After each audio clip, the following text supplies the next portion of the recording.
Halo, perkenalkan, nama saya Nilam Sari, saya owner dan founder dari Kebab Turki Baba Raffi.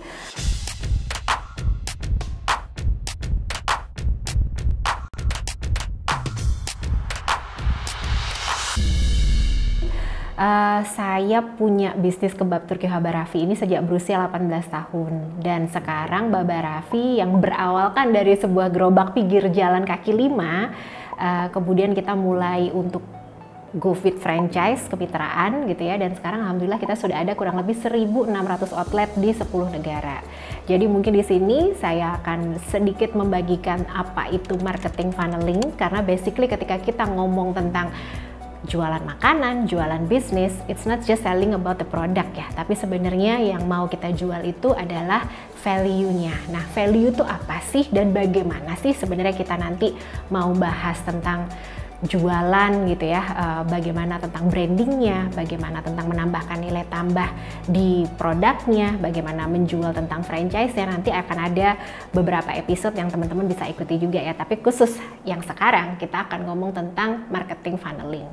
Nah teman-teman nih, kalau ngomong tentang marketing funneling ya, mungkin beberapa dari Anda sudah pernah dengar gitu apa itu marketing funneling, tapi sebenarnya marketing funneling ini sangat-sangat applicable ya, dan terutama untuk saya yang berjualan di bisnis kuliner, di bisnis makanan, gerobakan, hingga sekarang sudah ada cabang di beberapa negara, itu tentunya saya akan melihat lagi ke konsep marketing funneling, dan ini sangat bisa diterapkan gak cuma di Indonesia, dan setiap negara pun juga bisa punya strategi yang berbeda. Nah apalagi ketika sekarang nih zamannya adalah zaman online. Nah kita kalau ngomong zaman online tentunya lebih gampang untuk didefinisikan langkah-langkah apa yang harus kita lakukan ya. Kalau zaman dulu tuh kan orang selalu ngomongnya getok tular, orang ngomongnya adalah word of mouth gitu. Nah itu kan susah untuk diprediksi gitu, karena kalau sekarang yang namanya zaman digital, it's all about numbers, it's all about data. Nah mungkin kita mulai bahas ya satu-satu apa itu marketing funneling. Nah teman-teman nih, mungkin kalau tahu tentang marketing funneling ya, pernah dengar kan tentang yang namanya dari awal tuh ada awareness ya, awareness, kemudian nanti larinya ke interest, kemudian ke consideration, terus evaluation, decision, bagaimana kita membuat keputusan, juga kemudian bagaimana kita memutuskan untuk membeli atau what we call by purchase, dan kemudian bagaimana membuat orang supaya bisa repeat lagi ya, dan kemudian juga tentang bagaimana setelah repeat orang bisa loyal kepada kita ya. Nah kalau udah loyal kepada kita itu sudah masuknya kepada reseller, atau kita masuknya sudah kepada franchise ya. Nah kemudian bagaimana membuat orang jadi advocacy dari brand kita atau produk kita ya. Nah semua yang saya sebutkan tadi itu adalah tahapan-tahapan dari yang namanya marketing strategi untuk funneling ya. Nah mungkin kita mau bahas dulu nih yang awal ya, tentang apa itu awareness gitu ya. Sebuah brand kalau tidak ada awareness-nya, itu biasanya kita akan menyebutnya dengan nama Anda berdagang, bukan berbisnis. Kenapa? Karena bisnis itu adalah tentang bagaimana kita membangun sebuah brand, membangun sebuah persepsi, membangun sebuah nama ya. Karena at the end of the day yang kita jual adalah IP atau intellectual property. Apa itu intellectual property? Itu adalah know-how ya, dan bagaimana ketika orang mempersepsi nih, kayak contohnya, oh aku mau beli Baba Raffi gitu ya. Nah ketika kita mau beli Baba Raffi, orang pasti udah tahu, oh Baba Raffi belinya di kontainer gitu ya, atau gerobak. Oh nanti pelayanannya segini, harganya segini. Oh warnanya itu cenderung lebih merah dan kuning. Nah kemudian rasanya, persepsi orang terhadap suatu brand Baba Raffi itu di level ini gitu ya. Sama halnya misalkan nih kita ngomong tentang Starbucks, kan beda dong sama kalau Starbucks ada yang namanya Starbucks keliling ya. Nah itu kan beda lagi ya. Jadi memang semua all the perception itu kita bangun ya. Nah that's why yang paling penting ketika kita bangun sebuah awareness itu ada 3 hal kalau kita bangun awareness. Yang pertama adalah content marketing ya. Content marketing itu harus dibangun. Content marketing seperti apa yang mau kita tampakkan gitu ya. Misalkan kalau dalam hal kebab, kita pengen menampakkannya adalah oh kelas B dan BC gitu ya marketnya. Terus habis itu warnanya lebih ke arah anak muda yang retro minimalis. Fotonya foto yang tempting, ngepul-ngepul gitu ya. Kalau orang Jawa bilang tuh yang berasap gitu. Oh, itu kan jadi orang tempting gitu ya. Nah kemudian juga ada kedua nih, traditional public relation gitu ya. Kalau yang tadi saya bilang di awal tuh orang ngomongnya getok tular, orang ngomongnya itu word of mouth gitu ya. Nah kalau kalau itu masih bisa dipakai, tentunya kadang dalam jualan makanan pasti kita akan ngasih sampel, orang bisa ngincip ya. Wah, kalau makanan katanya kalau udah ngincip enak, nah itu baru jatuh cinta ya.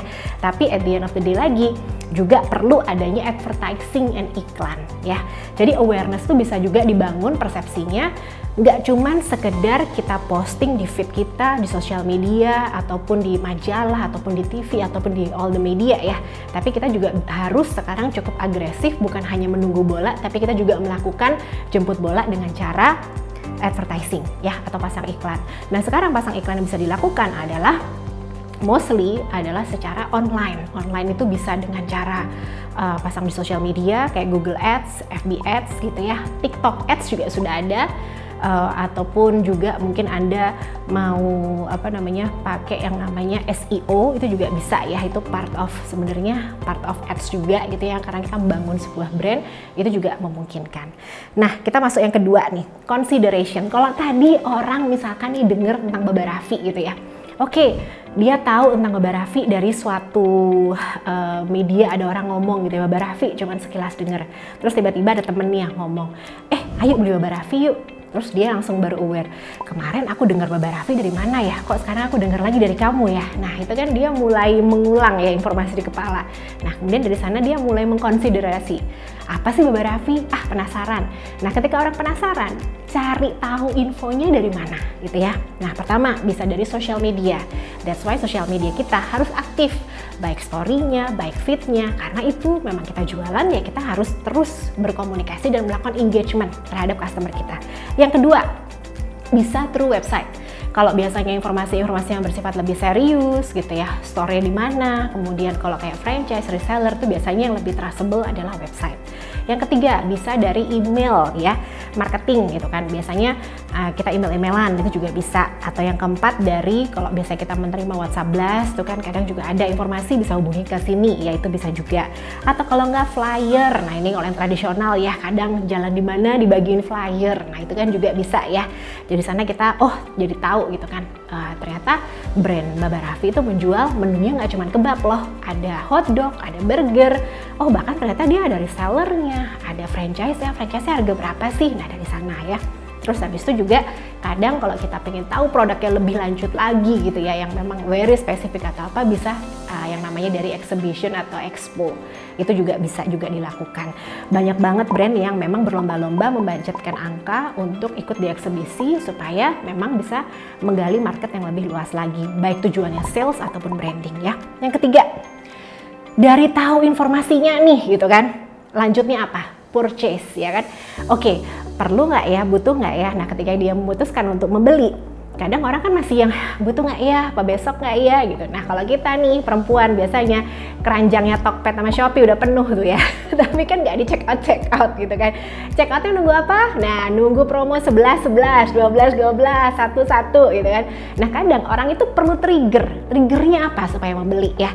That's why kita perlu banget untuk men-trigger orang supaya check out ya dari keranjangnya adalah promo.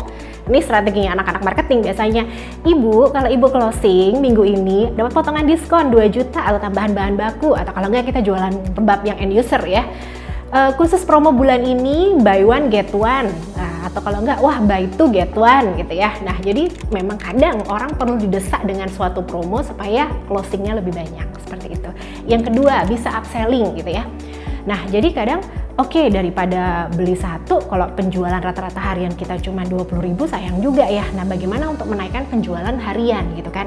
Nah itu bisa juga kita dengan namanya teknik upselling gitu ya, supaya orang bisa naik ke 30.000 rata-rata penjualannya. Nah kadang kita harus mengurangi salah satu margin atau bahkan nggak untung sama sekali untuk suatu margin yang barang yang kita bundling ya.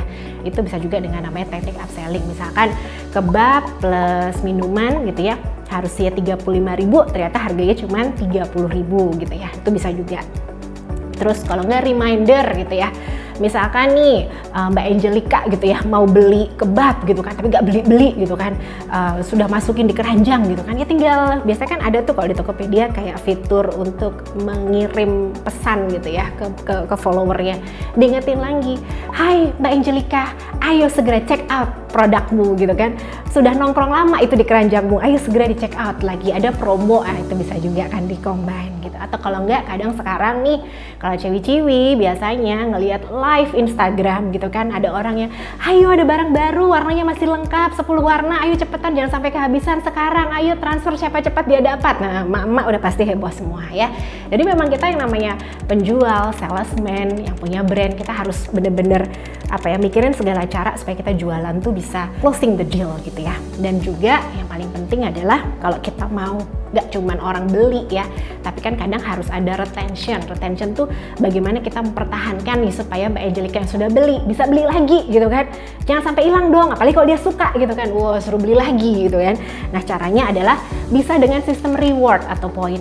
Mbak Angelica daripada beli 1 gitu kan, Mbak Angelica beli 5 aja. Nanti kalau bisa beli 5 nih, kumpulin sampai 20, nanti gratis satu pack gitu, 1 pack kebab gitu kan. Nah itu juga kadang orang-orang jadi suka gitu ya, ngejar.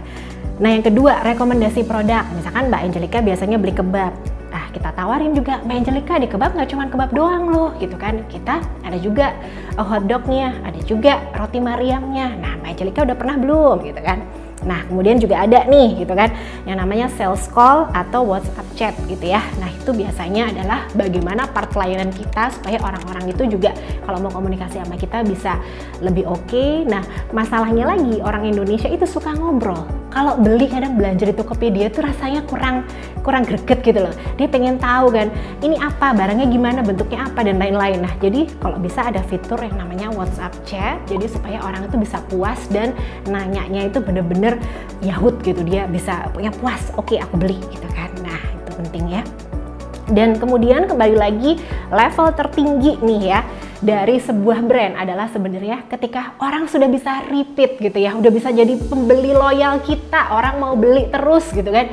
Lah jangan sampai lepas gitu ya, rugi gitu kalau bisa emang dia sering beli dan dia sekali beli banyak dan komplainnya sedikit. Kan orang ada tipe-tipenya ya, ada yang tipenya cerewet banget, ada yang tipenya oke banget. Nah kalau ternyata tipenya oke banget gitu kan dan belinya banyak dan sering suka sama barang kita, kenapa nggak kita jadikan yang namanya reseller gitu kan. Misalkan ada orang beli gitu, biasanya cuma beli 10 atau 15, sis nggak sayang sis beli cuma 15 dapatnya harga full, kenapa nggak beli 24, 2 lusin. Kalau sis tak beli 24, wah ini bisa jadi reseller kita, nanti kita kasih potongan 20% dengan harga reseller, lumayan loh sis potongannya. Nah itu kan menjadikan orang juga, oh lumayan juga ya kalau beli banyak gue dapat potongan daripada beli 15 beli 24 sekalian. Nah kemudian nggak cuma itu, Sisa juga bisa jadi reseller kita karena kan Sisa sering tuh ngomongin produk kita, sering posting kan bahwa Babaramen tuh enak misalkan gitu ya. Kenapa nggak sekalian gitu kan ngomong ke orang-orang dan wah kalau kamu mau coba Babaramen bisa beli di aku gitu. Nah kadang kayak gitu-gitu kita bisa juga olah ya supaya orang gimana caranya bisa menjadi perpanjangan tangan kita, kaki-kaki kita untuk menjualkan produk kita. Nah, nggak cuman yang sekedar namanya reseller ya, tapi orang yang sudah puas dengan brand kita, bisa juga kita mintain testimoni ya. Kadang kalau emang orang bener-bener loyal sama produk kita, dia akan bahkan fotoin, videoin dia lagi makan, diposting di feednya, diposting di Instagramnya. Nah, kadang kita repost gitu ya, dan itu juga bisa menjadi materi untuk sosial media kita. Itu juga oke banget ya. Yang ketiga juga, bahkan kita juga bisa menjadikan mereka sebagai franchisee. Kalau Anda bukan sistem reseller, mereka juga bisa menjadi franchise dari bisnis kita ya.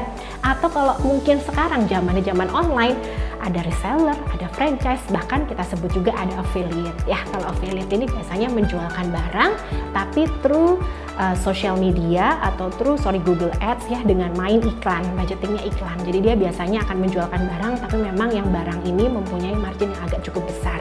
Jadi ketika dia nanti compare dengan iklan, marginnya juga masih cukup oke dan worth it gitu ya.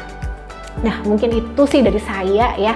Strategi ini basically kalau di Babarafi semuanya sangat kita pakai banget. Kenapa? Karena Babarafi itu sebenarnya kita tidak hanya menjual produk, tapi kita juga selling the franchise, kita selling the business opportunity.